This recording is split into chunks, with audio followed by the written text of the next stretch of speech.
So we're traveling along the highway and you see this beautiful land of Palestine. And in the midst you see this odd object, this object that has nothing to do with the surroundings. And it's a container, just a container that's sitting in the middle of bush. You think, how did that possibly get there? You know what it is, brothers? Assalamu alaikum wa rahmatullah. Bismillah walhamdulillah wa salatu wa salam ala rasulillah. Last year, alhamdulillah, Allah subhanahu wa ta'ala gave us the honor and the privilege to perform Hajj. And then from Hajj, from there, we flew over to Jordan. So when we reached Amman, Jordan, we went there with the intention of going in to Palestine. So from there, we jump onto a bus and we head in. And as you get to the borders, you see the Israeli flag stands extremely high. And subhanAllah, automatically, your heart starts to beat. So you enter this place and you go through this whirlpool of emotions. Some of it is anger, some of it is fear, some of it is frustration. So you get to the borders, and keep in mind, you're an Australian, you got an Australian passport, and you get there, and wallahi, from as soon as you see them for the first time, it's like something enters the heart. It's like a poison enters the system. And from as soon as you make contact with them, no smiles, no welcomes, no nothing whatsoever, you're automatically made to feel like an outcast. So you get to the border there, they take you off the bus, you walk in, and you sit for an hour, 2, 3, 4, 5, 6, 7, 8, and you haven't been questioned yet. You're an Australian that wants to go in, and you haven't been questioned yet. And as you sit and you watch, you'll see a Palestinian citizen, an old senior man, a man who we might call Ammar or Hajj, or an old man at least at the age of 70, 75 years of age. And you see a young Israeli soldier, a female, maybe about 18 years old, 19 years old, talking down at him, giving him orders, Wallah al-Azim, like he's an animal, like he has no value, no worth, nothing whatsoever. Talking down at him, full if you could call it talking, it was more like barking, right? And you feel it, Wallah al-Azim, you feel it. And you sit there and you bite your tongue. And this is a Palestinian. This is an old man who is supposed to be receiving some sort of respect, and he's been spoken down at by a little 18-year-old. Anyway, so you sit there, and then eventually they call your name, and then a young lady, and don't think it's a coincidence that they're ladies. It's not a coincidence that they're ladies. Then a young lady will come over, she calls you out, and then you got to follow her. You walk into the room, you sit down. Who are you? Why are you here? And then she starts to ask, why have you come to Palestine? And what, sorry, they call it Israel. But why are you here? What business do you want from here? Why do you choose to come here? Why didn't you just go straight home? Full on. And this can carry on. She'll talk to you for about half an hour, then she'll tell you to go back, and then you sit an hour, 2 hours, 3 hours, then she'll come back, she'll call you back out, she'll ask you the same questions again, then she'll send you back, then you sit down for an hour, 2 hours, and then and then someone else will come and call you out, and then they'll also ask you the same questions, then you'll go back, and then you sit for an hour and for 2 hours, until eventually you lose whatever love and whatever desire you had to go in is lost. And then they tell you come in. That's if they tell you come in. And then from as soon as you walk in, you can feel the oppression. You travel on their roads, and for kilometers on end, concrete high walls for kilometers and kilometers and kilometers separating.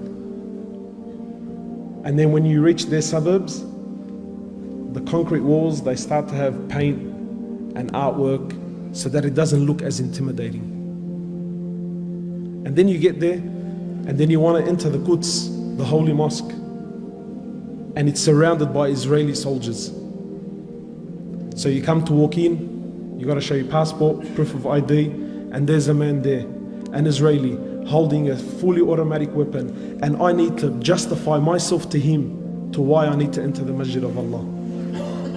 Anyway, so you walk in, you show your ID, you go in there, and you walk into the Quds, and wallahi, it's like the walls are crying. There's no youth, because they don't allow them. No youth. You walk in and they have a stand, a glass stand with a collection of bombs, grenades, shells, things that have been fired into the masjid over the period of years. You look at the shells made in the USA. Anyway, so you pray your Isha, and maybe now you're thinking, maybe I'll stay and make some dua. No, you can't stay, brother. Why? Because they got to lock up the masjid. 9:30, everyone's got to get out. But who does the final inspection? They do. Do you think they honor the masjid and take their shoes off? They walk in. And while all this is you can absolutely say nothing. And then you speak to the local and you tell him, how come, how come where's all the Muslims? How come there isn't more people? He tells you, brother, I have to show my passport and my ID 5 times before I reach the doors of the masjid. This is a citizen.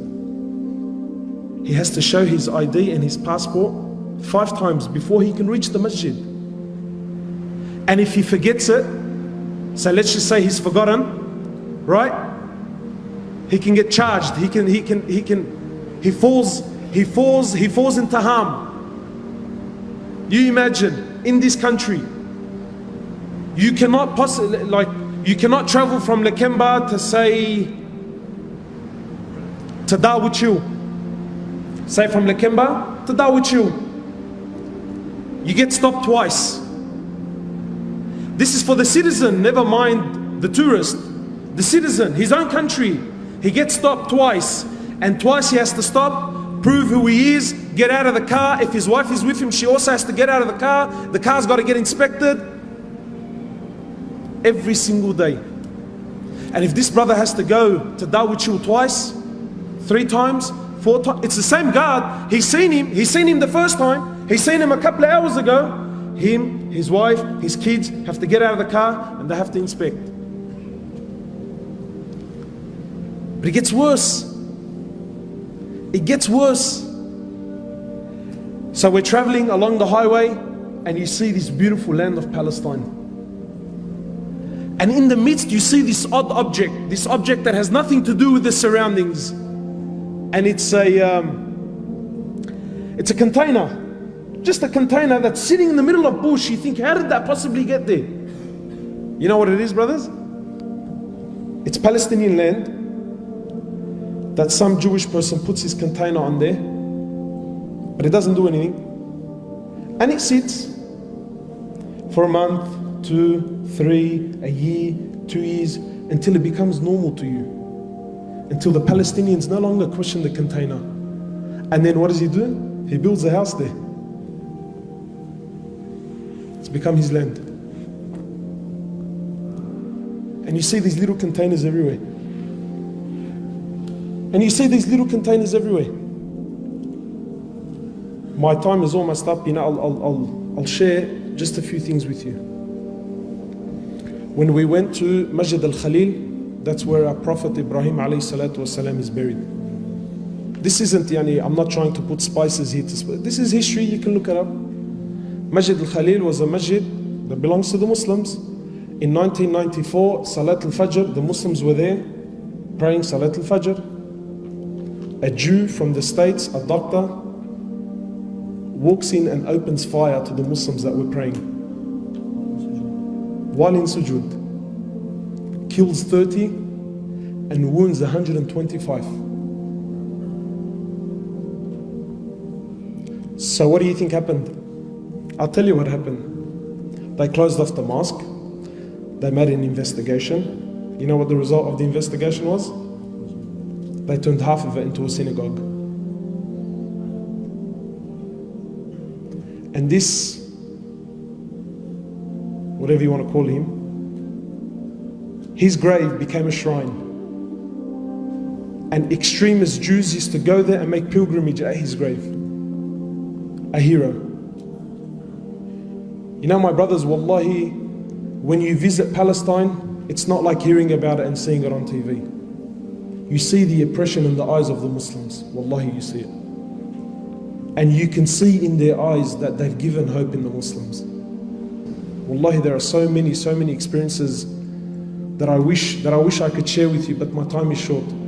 But finally, the reality is that they want you to forget about Palestine. And that's the truth.